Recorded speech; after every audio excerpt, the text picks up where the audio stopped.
보이는 지도에 보면 초록색으로 보이는 지도, 부추처럼 생긴 그런 지도가 바로 로마입니다. 로마의 수도는 이탈리아로, 그 당시에는 이달리아라고 불리게 됩니다. 근데 저 초록색밖에 되지 않은 로마 이탈리아가 저기 보이는 이제 그린색을 다 전쟁을 통해서 로마 제국으로 만들게 됩니다.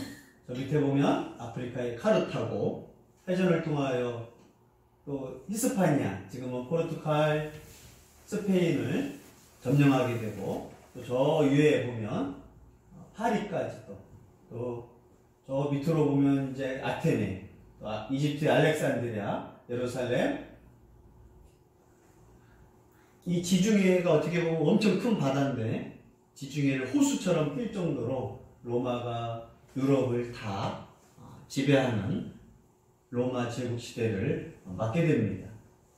자세히 보면 로마 제국은 이렇게 구레네, 또 알렉산드리아, 또 나비티아, 예루살렘, 수리아, 길리비아, 갑바도기아, 본도, 마게도니아 할 정도로 로마 제국의 어마어마한 제국과 또 각 지역에 총독을 세워서 로마 제국의 화려한 능력을 과시하게 됩니다. 이러한 로마 제국의 통일, 또 로마 제국을 통해서 헬라 문명이 발달되게 됩니다. 근데 하나님은 이 로마 제국을 사용하십니다. 어떻게 사용하시느냐? 십자가에 죽으시고 부활하신 예수님을, 초대교회가 예수님께서 주신 명령은 땅끝까지 이르러 내 증인이 되라. 이 문화적인 환경을 통해서 복음이 성장하는 것을 우리가 깨닫기를 바랍니다.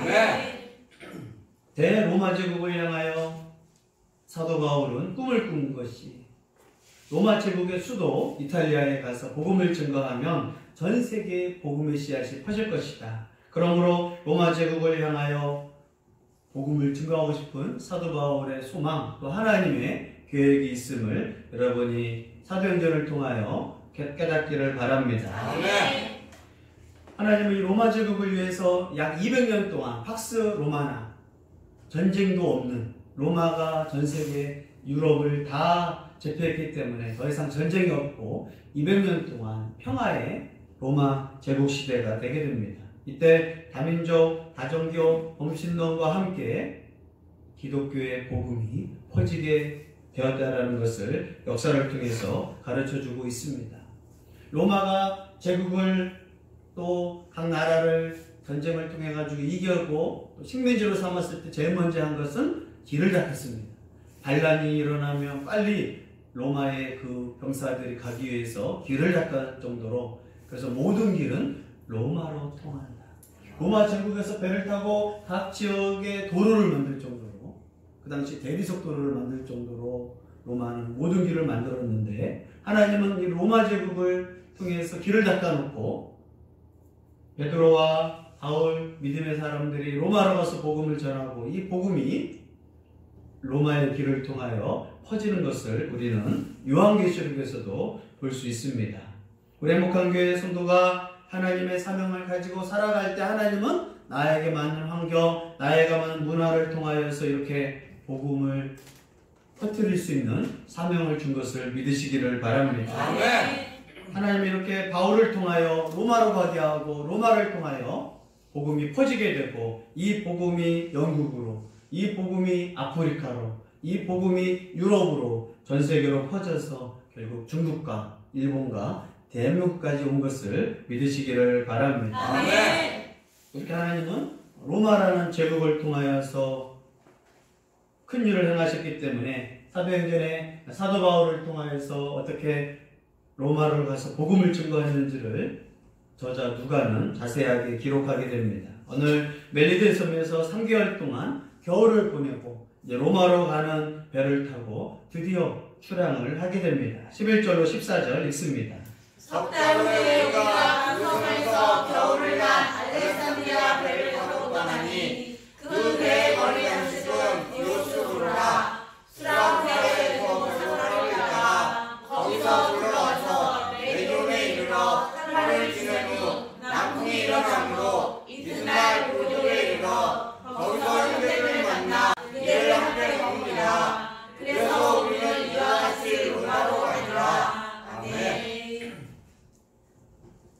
석 달 후에 겨울을 지내고 그 멜리디에 섬에 알렉산드리아에서 온 배를 타고 가게 됩니다. 그런데 누가는 기록하기를 배 머리에 장식이 있는데 디오스구르라라고 자세하게 설명을 합니다.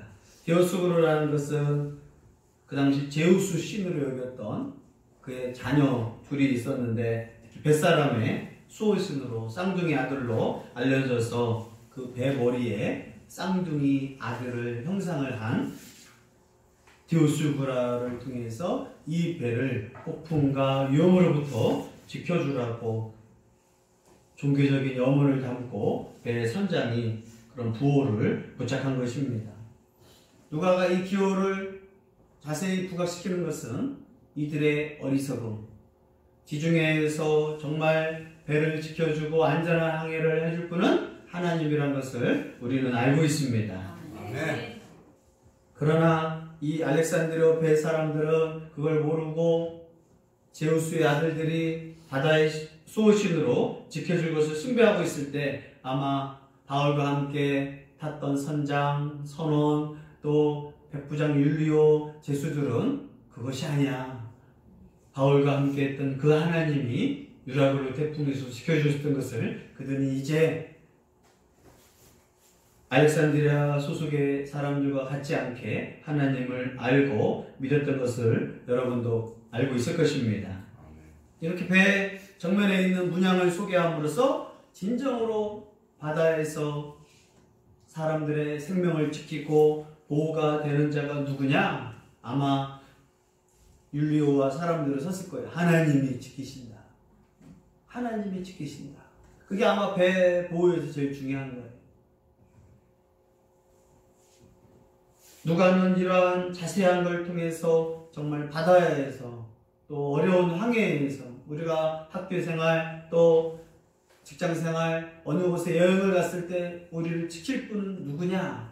바로 하나님이란 것을 여러분도 믿으시기를 바랍니다. 아멘. 이렇게 3개월 동안 멜리데 섬에서 있다가 또 그 원주민으로부터 환영을 받고 이 배를 타고 드디어 로마로 향하여 가게 되는데 바로 멜리데 섬에서 수나구라로 가게 되고 또 레기온을 향해 가고 보디올과 이탈리아의 수도 로마로 가는 여정을 보여주고 있습니다.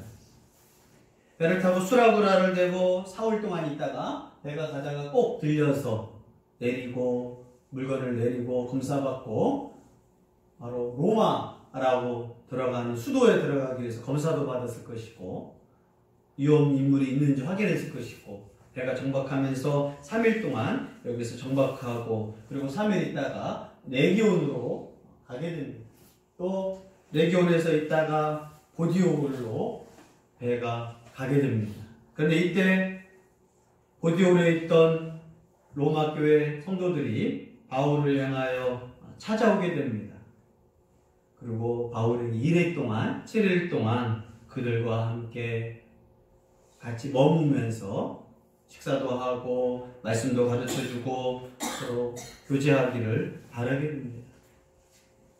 바울을 향하여 이 보디올에 갔더니 사람들이 로마서 편지를 옛날에 썼었는데 그걸 알고 바울을 향하여 마주 나온 거예요. 사람들이 형제들이 찾아와서 일주일 동안 머물도록 배가 정박하는 기간이 일주일이었을 텐데 아마 바울은 율리오 백부장에게 이러한 일을 요청했을 것이고 율리오 총독은 네 기꺼이 일주일 동안 성도들 집에 가서 교제를 하고 오십시오. 율리오는 거의 지금 어떤 상태예요? 하나님을 믿는 상태가 된 걸 거예요. 그러면서 바울에게 일주일 동안 하고 보디올에 있었던 오순절 때 예루살렘에 와서 복음을 듣고 고향에 돌아간 사람들이 보디올에 가서 교회를 세웠고 그곳에서 로마 교회와 함께 하나님을 믿었던 사람들이 바울이 온다고 하니까 바울을 향하여 환영하고 또 바울을 위하여 식사를 대접하고 나눠주니까 바울은 정말 감격스러웠을 것입니다. 아직 로마의 수도는 들어가지 않았지만 로마에 갔을 때 보디올에 있던 형제들이 청함을 받는 거예요. 바울을 향하여 죄인으로 여기지 않고 바울을 향하여 환영하고 바울을 기꺼이 자기네 교회로 집으로 청함해서 일주일 동안 보살피고 식사 대접하고 그들을 재우고 하는 모습을 보여주고 있습니다. 하나님의 계획은 바울의 욕심만으로 가는 것이 아니라 그곳에 있는 성도들도 마음의 감동을 받아서 바울을 섬기고 일주일 동안 교제할 것이에요. 일주일 동안 아마 성도들은 그동안 있었던 일들을 바울에게 묻고 또 바울에게 편지했던 그런 내용들을 묻고 또 복음에 대해서 자세히 듣는 기간이 됐을 것입니다. 하루도 지나가고 이틀 지나가고 바울은 정말 로마에 와서 하나님의 계획, 하나님의 꿈이 정말 이루어지는 걸 통해서 성도들은 하루하루 바울을 만나고 말씀을 듣고 배우면서 하나님의 은혜에 감격에 빠졌을 것을 여러분이 깨닫기를 바랍니다. 네. 지도자와 또 성도들 간의 관계는 서로 말씀을 주고 서로 대접하고 대접받는 그것이 하나님이 교회를 통해서 서로 사랑하고 서로 대접하라는 말씀인 것을 꼭 기억하기를 바랍니다. 네. 처음 보는 이 로마인 사람들, 로마 사람들, 또 그 중에는 유대인도 있었을 것이고 이방인도 있을 것이고 바울을 환영하면서 고디올에서 일주일 동안 교제하는 그 은혜를 바울은 하나님께 정말 감사를 했을 것입니다. 일주일이 지나고 드디어 이탈리아의 수도 로마로 배를 타고 항해를 하게 됩니다. 이 소식을 들은 로마 교회 성도들이 드디어 바울을 보고자 그 멀리서 바울을 마중 나오는 사건을 우리는 또 보게 됩니다. 15절 읽습니다. 그곳 형제들이 우리 소식을 듣고 아피오 광장과 스트레이스 타베르네까지 마주오니 바울이 그들을 보고 하나님께 감사하고 담대한 마음을 얻으리라. 아멘. 고디올에서 바울을 향하여 달려오고 있는데 어떻게 되느냐?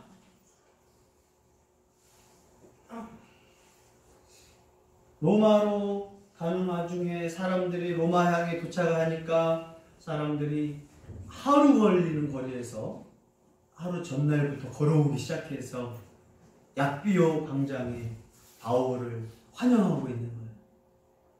동네에 있었던 사람이 아니라 이 수도 로마 아비오 광장에 바울이 도착한다는 걸 알기 때문에 이 아비오 광장으로부터 하루 걸리는 거리를 하루 전날 출발하는 거예요. 걸어서.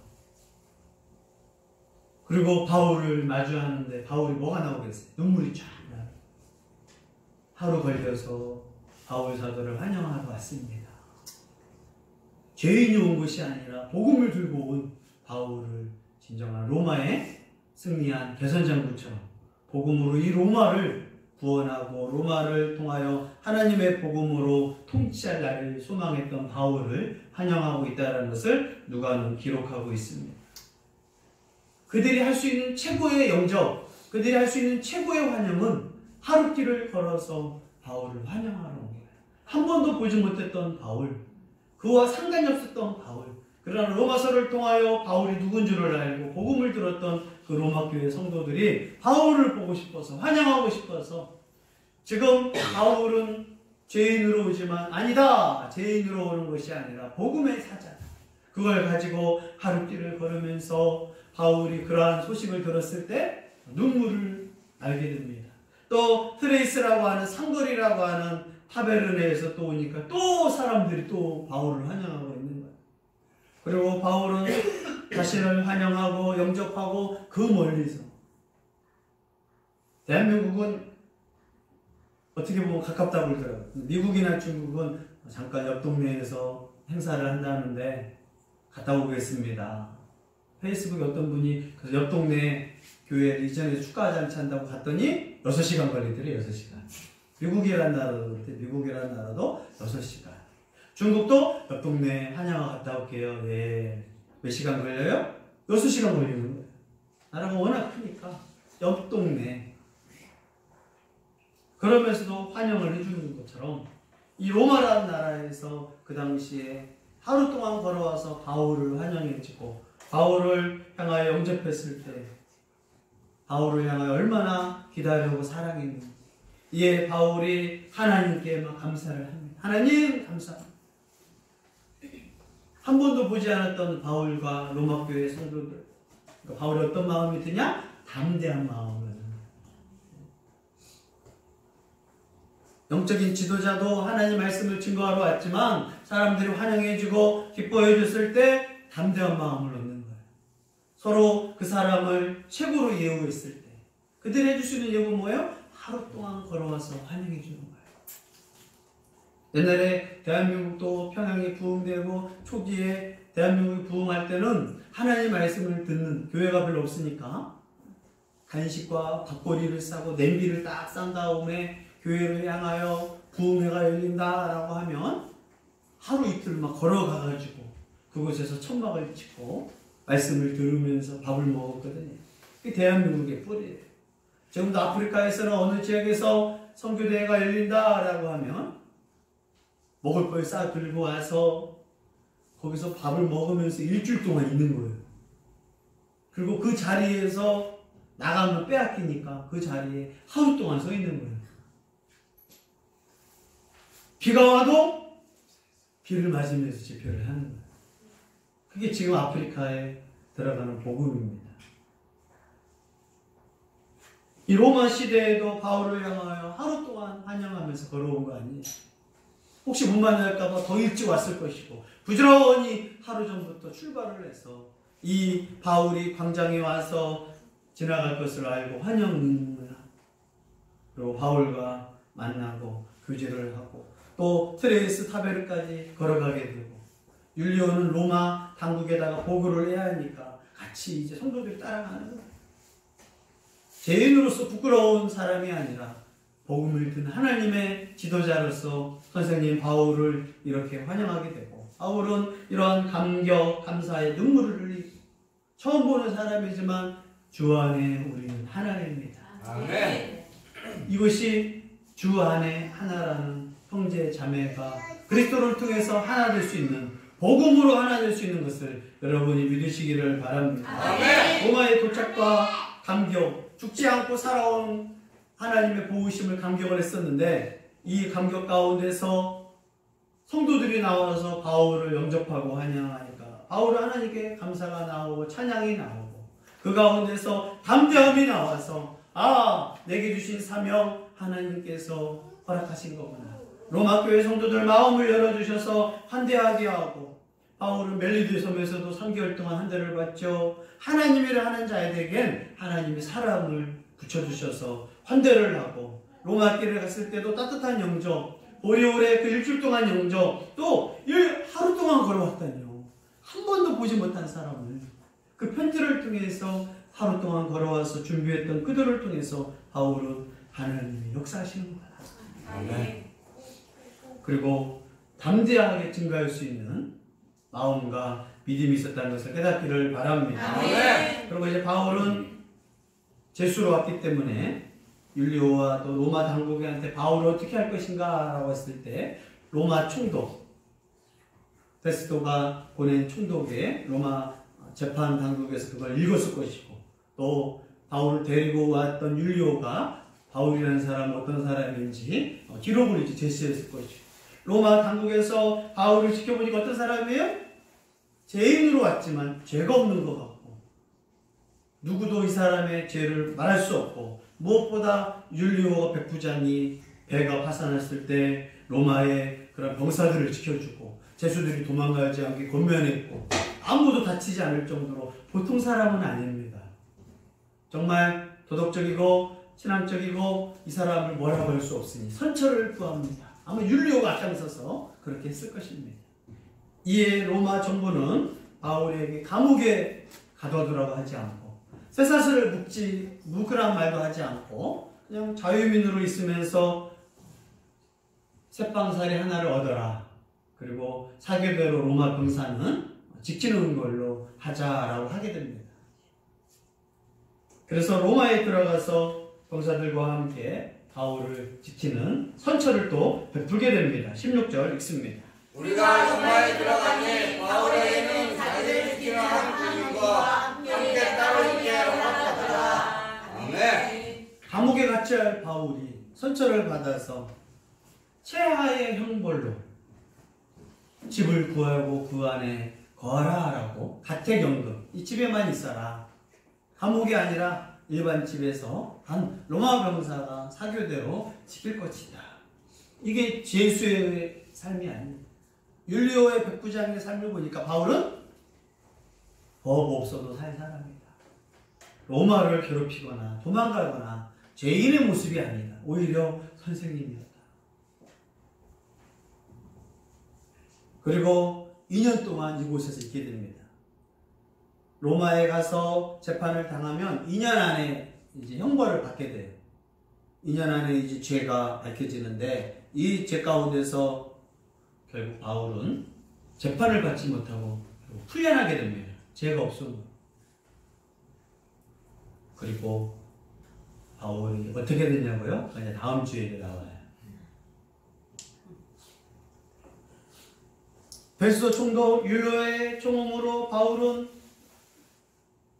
자기가 돈 내고 그 주택에 있으면서 사람들과 교제할 수 있는 은혜를 로마 정부로부터, 무엇보다 하나님이 베푸신 그 은혜 가운데서 복음을 증거할 수 있는 무대를 마련하게 됩니다. 유대인들의 위협, 유대인들의 살해 위협으로부터 바울은 안전해졌고, 로마로 가서 또 로마 제국에서 당당하게 복음을 증거할 수 있는 집을 마련했고, 누가 또 지켜줘요? 로마 병사가 사교대로 지켜주고, 쇠사슬을 찬 채 지켜주지도 않아요. 그냥 자유롭게 집을 나가지 마십시오. 아마 로마 병사도 뭐라고 하겠어요? 바울 선생님. 또 바울이 지키는 병사가 위험에 빠뜨리도록 도망가거나 이상한 짓을 하지 않을 거예요. 로마로 사명을 주시고 로마에 가서 입성한 바울은 제수지만 제수가 아닌 몸으로 로마에서 온 성도들, 전국에서 전 세계에서 오는 성도들과 교제하면서, 그래서 우리가 성경에서 에베소서, 빌립보서, 골로새서, 빌레몬서 같은 감옥 안에서 이제 편지를 쓰게 됩니다. 사도행전은 주 예수의 말씀을 증거할 때 어떻게 하나님 나라가 확증하는가를 보여주는 내용이 사도행전의 주요한 내용입니다. 오늘 말씀을 통해서 바울이 드디어 로마로 도착했을 때 고디오를 내서 일주일 동안 흩어졌던 그 교회 성도들이 모여서 바울을 일주일 동안 환영하고 식사하고 먹고 복음을 증거하고, 바울은 말을 기록하지 않지만 가는 곳마다 뭐래요? 목적이 복음을 증거하는 거예요. 바울이 아는 예수님, 바울이 아는 그리스도. 로마 교회 성도들도 예수님을 알겠지만 잘 알지 못하는 상황. 그러나 바울은 복음에 대해서 확실히 알고 예수님의 부르심을 통해서 복음을 일주일 동안 부흥회를 하는 거예요. 6박 7일 동안 식사하고 주무시고 또 아침부터 부지런히 하나님 말씀을 가르쳐주고 보디올에 있는 성도들한테 가르쳐주고 서로 기도하고, 이것이 복음입니다. 이것이 하나님 나라입니다. 이것이 예수 그리스도가 십자가에 죽으시고 부활한 유대인과 이방인이 하나님의 은혜로 구원받을 수 있는 것을 간증했을 것이고, 성도들은 아멘, 아멘, 아멘. 복음을 가르쳐주는 바울 선생님께 감사하고 하루, 이틀, 3일, 4일, 5일, 6일 시간이 금방 가잖아요. 그 당시에는 하나님 말씀을 들으면 언제 또 들을 수 없잖아요.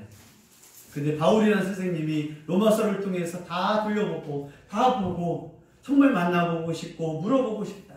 그와 함께 교제하고 하나님 말씀을 듣고 보디올에서 하루하루 날이 새갈지도 모를 거예요. 더해주세요, 더해주세요, 더해주세요, 더해주세요.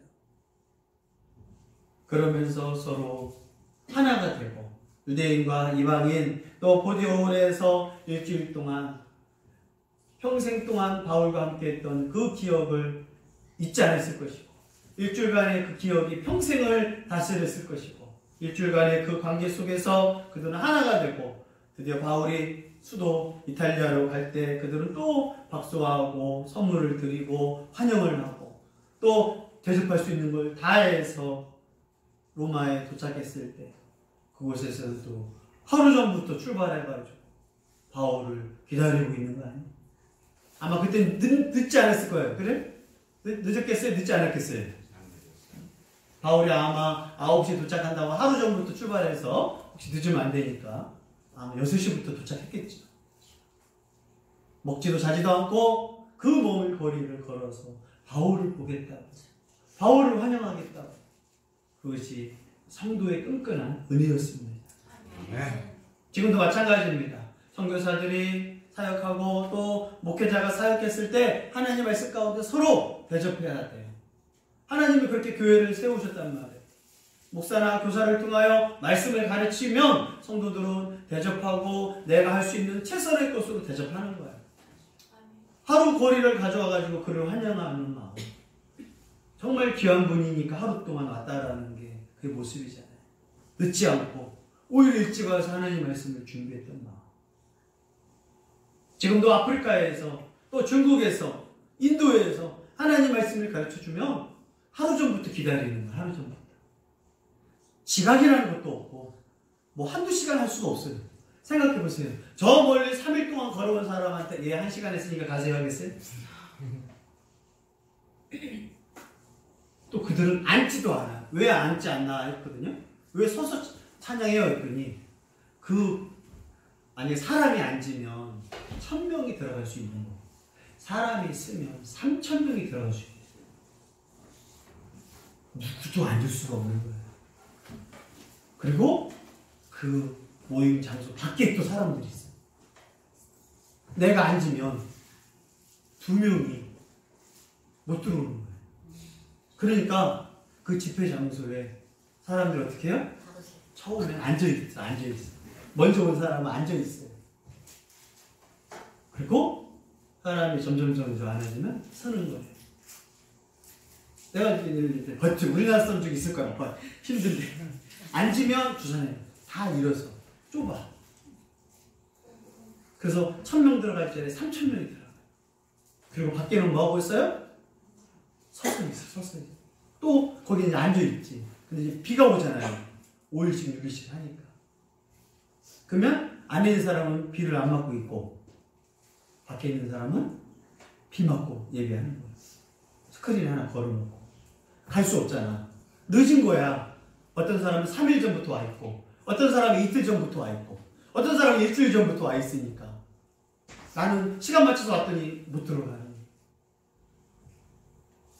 그러면서 하나님 말씀을 듣겠다고 지금도 오는 거예요. 아프리카 집회 갔다 온 사람들은, 목사님들은 막 한국교회 오면 이제 충격을 받고 온 거 아니에요. 한국교회 성도들은 편안하게 앉아가지고 하고 늦게 오고 예배 시간에 졸고. 그러나 그런 사람들은 너무나 갈급하고 하나님 말씀을 읽으면 되지. 글씨를 어떻게 읽어요, 아프리카 사람? 복음에 대해서. 이 당시도 마찬가지예요. 문맹률이 글씨를 읽을 수 있는 게 10%밖에 안 되니까. 그것도 배운 사람이니까. 어떻게 말씀을 가르쳐 주는 건지. 바울 선생님이 직접 말씀을 향하여 그런 열정들. 또 대한민국도 그 열정이 있었거든요. 행복한 교회도 그러한 하나님을 향한 열정은 있기를 바랍니다. 아멘. 그래서 교회가 성숙되고 재력이 있으고 막 그런 데를 막 가는 이유가 보고 와라 이거예요. 러시아에도 한번 가보고 인도도 한번 가보고 어려운 데도 한번 가봐라. 그들은 정말 복음을 위해서 목숨을 걸고 그런 선교사들을 위해서 그들을 최대로 대접을 하는 거예요. 여러분이 하나님 말씀을 향하여 구원받고 하나님을 향하여 마음이 열리면 서로 말씀과 또 말씀 받은 사람과의 그런 관계 회복이 꼭 있기를 바랍니다. 아멘. 바울은 그러한 대접들 환영을 통하여 담대함을 가졌고 이것이 정말 그리스도 안에서 하나 형제 자매가 되는구나. 하나님을 아버지로 부르면 그때부터 뭐예요? 형제 자매가 되는 거예요. 서로 대접하고 말씀을 증거하고 그 은혜가 교회에 있었고 나그네를 대접하고 서로 손님을 대접했다. 그래서 요한일서에는 선교자들이 하는 말씀을 증거한 사람이 왔는데 대접하지 않은 사람을 향하여 악하다라고 하는 거예요. 요한이서에서는 말씀을 증거한 사람을 잘 대접하는 것을 하나님의 사랑이라고 하고, 요한이서에서 대접하지 않고 교회 다니면서 말씀을 증거한 사람을 대접하지 않는 사람을 악하다, 그는 거짓의 사람이다 할 정도로 심각하게 말하는 거예요.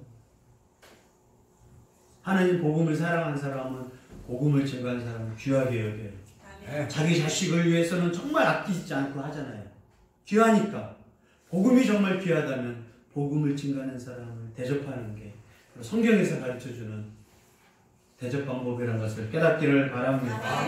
이렇게 바울과 로마교회 성도들은 복음을 통하여서 하나가 되고, 복음을 통하여 서로 대접하고 서로 반갑고 하나님께 기도하고, 이것이 진정한 주 안에서 하나임을 여러분이 믿으시기를 바랍니다. 여러분의 선물, 여러분의 편지, 여러분의 작은 선물, 여러분의 그 대접을 통해서 말씀 증거하는 자와 또 말씀을 받는 자가 하나가 될 수 있는 거예요. 서로 대접하는 거예요. 목사는 말씀으로 여러분을 대접해야 하는 거고, 여러분은 말씀 대접하는 사람을 향하여 여러분이 가진 것으로, 여러분이 가진 최고의 것으로 대접했을 때 하나님께 감사, 서로 화답, 서로 하나가 될 수 있음을 깨닫기를 바랍니다. 여러분의 신앙이 그러므로 하나님과의 균형 있고 건강한 관계가 되기를 바랍니다. 내가 어떻게 대접할 수 있을까? 그래서 한국교회의 모습은 신방원 다 말씀을 증거해 주면 내가 가진 것으로 최대한 대접을 하는 거예요. 내가 가진 모습으로 최고로 대접을 하는 거예요. 정 없으면 하루라도 걸어와서 하나님 말씀을 환영합니다 할 정도로 그 마음의 복음에 대한 열정, 복음에 대한 마음이 여러분에도 있기를 바랍니다. 그러므로 그들이 뭐가 충만했겠어요? 성령 충만했어요. 에베소에서 서로 화답해라. 말씀과 찬양 가운데서 서로 화답해라. 서로 순종해라. 그래야 성령 충만할 수 있다. 하나님의 복은 대접하는 곳에 나타납니다. 하나님의 역사는 대접하는 곳에 나타납니다. 멜리데 섬의 그 추장이 3일 동안 대접했을 때 부친이 아픈 것을 듣고 부친을 고치고 그 부친을 통하여 그 지역의 사람들을 다 고쳤다고요. 하나님의 기적은 대접 잘하는 사람을 통해서 나타나는 거예요. 기적 보기를 원합니까? 손님 접대를 잘했을 때 손님 가운데 누가 있어요? 천사가 있어요. 그게 아브라함의 신앙이었어요. 손님을 대접을 잘하다가 부지 중에 천사가 왔던 거예요. 그렇기 때문에 너의 소원이 뭐냐? 사라의 그 임신하지 못하는 걸 은혜를 하나님께 베푼 것처럼 하나님의 기적은 손님을 베풀 때, 주의 종을 베풀 때, 말씀 전하는 자를 베풀 때, 여러분을 위하여 기도한 자를 향하여 베풀 때 하나님이 그 가운데 기적을 베푸신 걸 깨닫기를 바랍니다. 기적을 체험하는 자는 베푸는 자가 꼭 체험해요. 받으려고 하지 말고 나눠줄 때 도움을 받아요. 학교생활, 직장생활 계산하고 하는 사람한테는 기적이 나타나지 않아요. 내가 먼저 도와줬을 때 저 사람을 통해서 더 큰 기적을 받는 게 하나님의 방법인 걸 믿기를 바랍니다. 하나님 앞에서 복 받는 사람이 누구냐? 베푸는 사람. 내가 가진 것을 베풀어요. 설거지를 해주고 청소를 해주고 음식을 대접하고 물질로 대접하고 내가 가진 거 대접했을 때 나는 그냥 내가 가진 걸로 대접했지만 그 대접한 사람 중에 하나님의 찬사 그 가운데 기적이 나타나요. 만약에 추장이 바울을 향하여 가버리라고 하라고 해보십시오. 그러면 추장의 아버지 열병 걸려서 죽어버렸을 것이에요. 또 그 지역 사람들의 많은 병자들이 고침받지 못했을 것이에요. 그러나 그 추장이 베풀었잖아요. 그 지도자가 중요한 거고 가정의 부모가 중요한 거고 베풀었더니 3일 동안 베풀었어. 얼떨결에 한 번 한 게 아니야. 하루, 이틀, 3일 먹여주고 재워주고 베풀었을 때 아버님은 어디 계세요? 아버님이 아프십니다. 그 가운데 하나님께 기도가 막 나오겠어요? 안 나오겠어요? 하나님, 이 추장이 이렇게 3일 동안 한 명도 아니잖아요. 일행들 몇십 명을 먹이고 그 겨울이 비가 오는데 그곳에서 대접했는데 하나님 기도가 막 나올 거라고. 이 추장의 부모를 하나님 은혜를 풀어 주옵소서. 그리고 가서 담대한 마음을 기도했더니 추장의 열병이 아버지가 낫고 추장이 얼마나 감사했겠어요. 대접을 했습니다. 또 대접을 했을 것이고 그 아버지도 자기가 죽을 병 걸렸을 텐데 낫게 해주셨으니까 하나님을 믿었을 것이고 추장도 믿고 아버지도 믿고 그 소식이 들으니까 추장을 도왔던 사람이 저도 도와주면 안 될까요? 추장이 바울 선생님 저의 부모님을 위해서 기도해 주십시오. 한 명. 여러분 기적은요 갑자기 가만히 기도한다고 나타나지 않습니다. 하나님 앞에 베푸는 사람.